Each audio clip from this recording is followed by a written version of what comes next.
Hello and welcome to the Layers podcast. I'm your host Tayo and I'm so happy to have you join us today. The heart behind the Layers network and podcast is to see people grow. So each conversation we have is designed to have something in there just for you. And I hope that that very thing that you take away equips and empowers you to broaden your thinking, your network, and your personal influence. So whether you're at home, in the car, or on your daily commute, relax and enjoy the conversation. Hello, everyone. Thank you for tuning in today. Welcome back to the Layers podcast. It's the final episode of season 1. How exciting. Thank you so much to everyone who has been tuning in, who has been liking, sharing, and just telling us what you think, telling us what you would like to hear next. Thank you to our guests for taking the time out to share your story, to encourage our listeners. It's been such a fun journey, and I just want to say thank you so much for all your support. I really appreciate it. Um, the Layers podcast is part of the Layers Network, and if you're not following us, you can follow us on @the Layers Network on Instagram. And over the course of this week, we've really been speaking about self-care and aiming to add different layers to the conversation on self-care. And why I felt that this was important was because I really did feel like every time I looked at what self-care tips were, I kind of saw the same things. And I felt like there was something missing from the conversation. You know, it was sleep, exercise, take a trip, take a moment to unplug, meditate, get a plant, hang out with your friends. And I even asked some of our followers on Sunday and I said, hey guys, what do you think self-care is? Or what is self-care to you? And I did get similar responses in unplugging, making time to feed your soul, eating. That's one that I can relate to. um, I even put mine in where when I'm feeling like I just need to de-stress and unplug, I literally just get in the shower, play some soul music, play some gospel music, or even something really just fun and light, and I just unpack my thoughts and I just come out and I just go straight to bed. And I usually feel really good in the morning. So I don't think there's anything wrong with any of these self-care tips out there or suggestions out there. Um, I do think that that's not all it can be. I don't think they're wrong. I think they're necessary, but we can add layers to that conversation. And that's really what today's podcast is going to be about: discipline. And I know that that just sounds like such an unsexy word. How can discipline be part of self care? I thought self care was meant to be fun and relaxing. It is. But, you know, hear us out. So this week on the Layers Network, we spoke about self-care and how self-care can be engaging and not escaping. And that's really the idea that sometimes our self-care routines can serve as a form of escapism and maybe even indulgence. You know, it will give us temporarily, it will give us temporary stress relief. But once we're done, we're still going to have to go back to that thing that was causing us stress.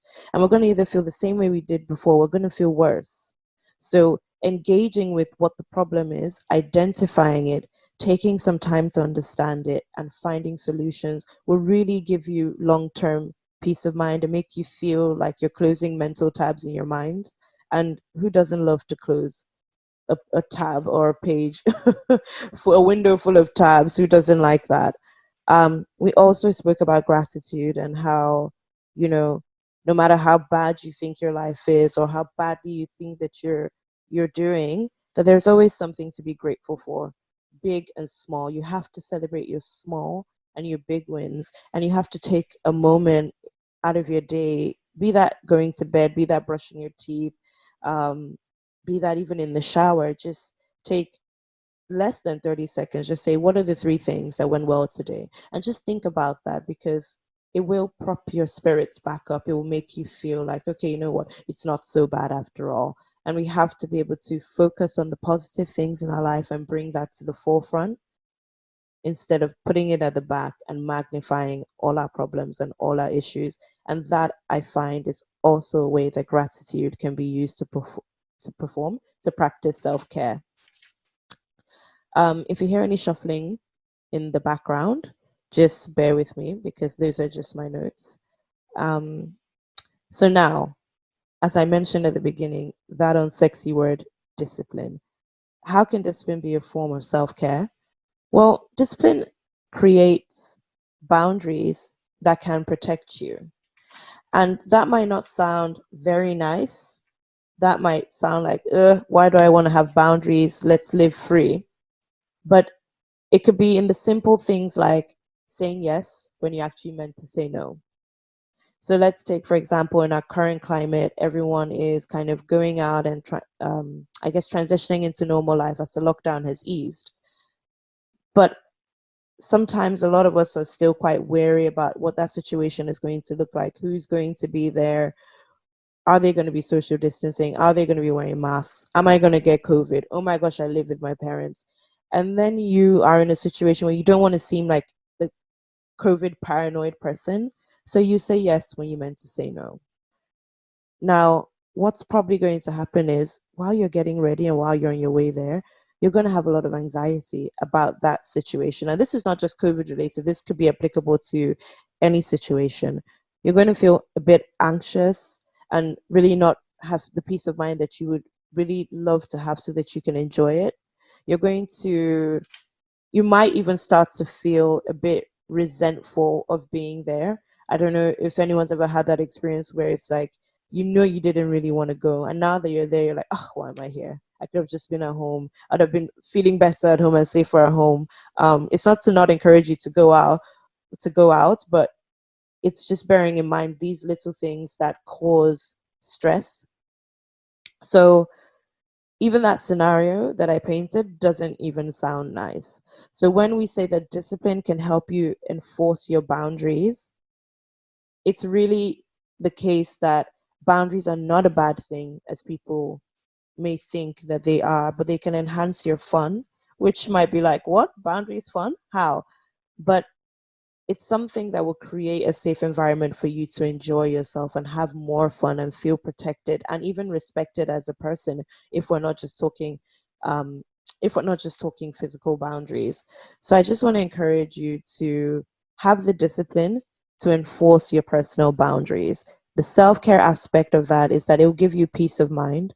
It will reduce your stress level and your social anxiety, and it will mean that you are in less stressful situations more often than you are in stressful situations, because we can't control everything. Tip there, we can't control everything. I think I would advise that while you're doing this, you also need to communicate to whoever that person may be or whatever that situation may be. You need to communicate why you're making these decisions and choices so that they can be taken into consideration. People can understand you and perhaps even create environments where your boundaries are put into effect, and that makes you and that makes them feel a lot better. And it could even be texting someone back that you knew that you weren't going to text back, picking up a bad habit that you said that you were going to drop. These things cause us stress and they make us feel like, oh, I'm messing up again. Oh, why am I here? Why didn't I just do this? Why didn't I just make this decision? You don't need to go through the escapism of all those thoughts. It's really the case of prevention is better than cure. I don't know if that makes sense. Number two, another way another way that discipline is a form of self-care is in habits. So discipline can form good habits, and I guess a lack of discipline, so to speak, can form bad habits. So in the way that a lack of discipline can form bad habits, discipline can form good habits. And one of the good habits, it can cause many good habits, but one of the ones I really want to focus on today is consistency. Now, I saw a post on Instagram and it basically said, consistency separates the winners from the dreamers. And I was so triggered because I felt personally attacked by that statement. But it's so true. You know, how many times do we feel like we're not doing enough and that the goals that we set, we just can't achieve them, they're not attainable. And that just leaves us feeling down, makes us feeling like we're not good enough, and that really does make us want to escape. I want to just sit on the couch now and just pick myself up and just be encouraging my friend. And there's nothing wrong with that. You're going to have those moments. But being disciplined in our consistency means that we get more things done. And as a result, we achieve more and build our confidence. And when I say get more things done, I don't mean getting more things done in a way that doesn't recognize when it's time to stop or recognize the signs that you're actually getting burned out. But I'm talking about taking things one step at a time. And that's really how layers came to be. That's how this whole thing came to be. So let me share a bit of that with you.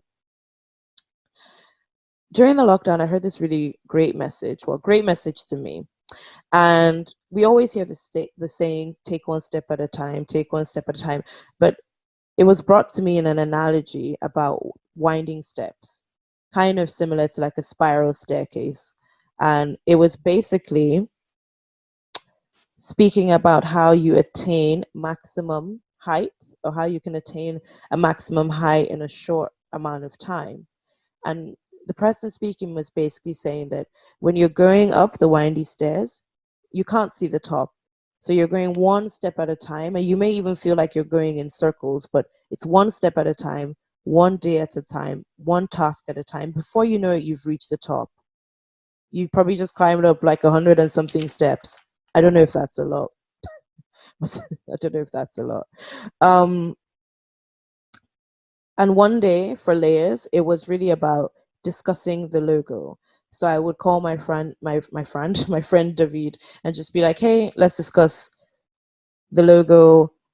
I've had a look on Pinterest, this is what I find interesting. What do you think? And we would speak about that. And that day I knew that I had done the logo. That day I knew that we had moved and progressed in what we wanted it to look like.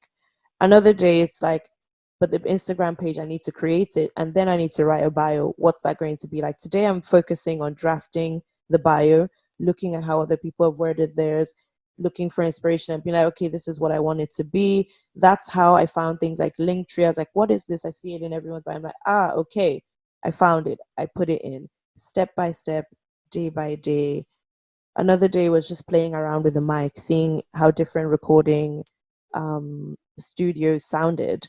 Um, and that's really what I want to encourage you to do, step by step, one day at a time. And now I have it in my hands and you're listening to it. So now I don't have to escape and run to the shower and be like, why isn't the Layers Network coming as fast as I thought it was? Why am I not doing this? I said I was going to do this ages ago. You don't have to go through that. You can just achieve what you want to achieve. And in order for us to achieve the goals that we set, we have to form a habit of consistency. One of my favorite people to like search for their like business advice, business tips is like Mark Cuban. And he always says this thing: you have to put in the work. You have to put in the work. You have to put in the work. And I used to hate hearing that because I'm like, oh my gosh, this sounds so stressful. But that's the unsexy truth about the goals and the things that you want to achieve in life. You're going to have to put the work in, and it doesn't have to be as daunting as perhaps it sounds now, but creating a habit of consistency, it will boost your self-esteem and confidence. It's not just, oh, I don't feel like I'm achieving, but you know that you are. Excuse me, sorry. You know that you are. You can see it. You can see that you are. So now, if this is making you feel a bit overwhelmed, don't worry. I'm not going to leave you hanging. I'm going to give you tips that can help you become more disciplined. And I don't believe that this is going to happen in 2 seconds, in an instant. Now you are a more disciplined person. It's a process, and you have to give yourself that grace to know that it's a process. So, number one, buddy up. Get a friend, get an accountability partner. If you've been listening to the first season, you know that it's really been about community and personal network and how important that is. And if you don't have anyone that you feel like you can buddy up with, email us, send us a message on Instagram, and we'll buddy up with you. You know, or if you feel like, actually, I want friends in my life that can be my accountability partners. I don't really feel like I've made friends that can do that journey with me. Listen to our last episode where we spoke about making friends as an adult, cultivating, good friendships, and I really hope that you find people, because it's important that you have a support network. It's not you, yourself, and you know. We were made for community. Number two, sorry guys, my throat is so itchy today. I'm not sick. Um, write down your why. Why is the goal important to you? Why did you start? What do you want to achieve? And write it down for yourself. Communicate that with your accountability partner. Sometimes just tell your friend, so the next time that they see you, they're like, oh, I thought you said you were going to do this. Create avenues for you to be held accountable. And the reason I say this is because there are going to be days where you don't feel like doing it. There are going to be days where you feel sad, and there are other things aside from that goal you want to achieve that are really just weighing heavily on your heart or in your mind. And your judgment, your perception is going to be clouded, and you might just feel like giving up. You need to be reminded of those things, why you started. You need to tell a friend so that they can motivate you when it gets tough and when it gets clouded. So buddy up, get a friend, get a journal. How many times do I say get a journal, guys? Get a journal, get a planner, write it down, go back to it, ask your friends to encourage and motivate you, and you start to slowly cultivate a habit of discipline. Now, one of the things that sets us kind of off when it comes to achieving our goals is it just looks so big, because for you, what you've put down a whole piece of the pie. You've put down you're seeing the top of the staircase, whereas you need to get to the top of the staircase. You need to get you to make the cake. So it's step by step. As we said, set manageable goals. Remember the winding staircase. It's day at a day, day at a day, day at a time, step by step. And remember that it's progress, not perfection. What's the saying? Transformation is a process, not an event. Remember to set manageable goals, take it step by step. And I really believe that all these things will boost your confidence. All these things will make you not recline, as our feelings can sometimes make us recline. Don't let your feelings be the drivers. Don't let them be in the driver's seat. They're there to help you gauge situations, prompt you when something is right or when something is wrong or what you need, but they're not the drivers of your life, and nor should they be, because they'll deceive you. And what I mean by that is, sitting down to record this, I was so tired, and I've just been feeling like I'm not getting enough sleep, and you can probably hear it in my voice. And I was like, oh, should I just push this back to next week? And I'm like, no. Wednesday, you're releasing this episode. You can't push it back to next week. You're not doing that. Get up. And it's not allowing. I mean, this doesn't happen every time. Sometimes I'm like, yeah, I'll just do that tomorrow. But it's just not allowing your emotions to drive your life.